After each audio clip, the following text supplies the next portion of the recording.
आप एक दुकानदार हो तो दुकान को अपना मंदिर समझो। खोलने के समय पहले जैसे प्रणाम किया जाता है मंदिर के पट को, दरवाजे को भी ऐसे प्रणाम करो। वो अंदर जाओ और अंदर भाव से कि मैं भगवान की पूजा के लिए 10 घंटे 12 घंटे यहां बैठूंगा और हर ग्राहक के रूप में मेरा भगवान आएगा और पूजा रूप से मेरा क्रय विक्रय होगा और जो उससे बचेगा तो घर में बैठे हुए भगवत स्वरूप परिवार का पोषण करूं, निश्चित भगवत प्राप्ति हो जाएगी। चिकित्सक रोगियों को देखे कि मेरे प्रभु पधार रहे इस रूप में, सेवा का अवसर, नाम स्मरण करते हुए आप चिकित्सा, जो आपका अस्पताल है वो भगवान का मंदिर है। आपकी पूजा क्या है? आए हुए मरीजों को जितना ज्ञान भगवान ने दिया उसके अनुसार स्वस्थता, दुख रहित करना, निरोगता। पैसा प्रधान नहीं होना चाहिए, यह तब पूजा मानी जाएगी। अब जैसे कहते हैं कि हम वकील हैं, हमारा भजन कैसे बने?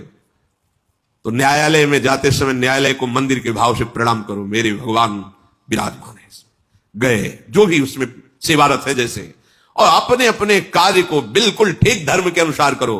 बीच बीच में नाम स्मरण करते रहो। तुम वकालत करते हुए भी भगवान को प्राप्त हो जाओगे, जज होते हुए भी भगवान को प्राप्त हो, चपरासी होते हुए भी भगवान को प्राप्त हो जाओगे।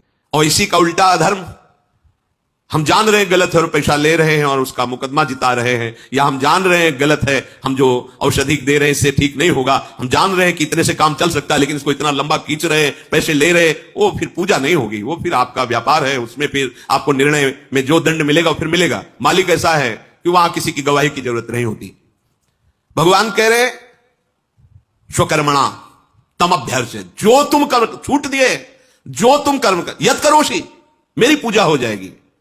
अगर तुम उसे भगवान की पूजा मानकर करोगे और बीच बीच में भगवत स्मरण करते रहोगे तो ये तुम्हारा विश्राम स्थल हो जाएगा मनुष्य शरीर। इसी जन्म में तुम्हारा काम हो जाएगा, निष्कामता उदय होगी, सारे कर्म बंधन छिन्न भिन्न हो जाएंगे और भगवान के चरणों की प्राप्ति करना मनुष्य जीवन का परम लाभ।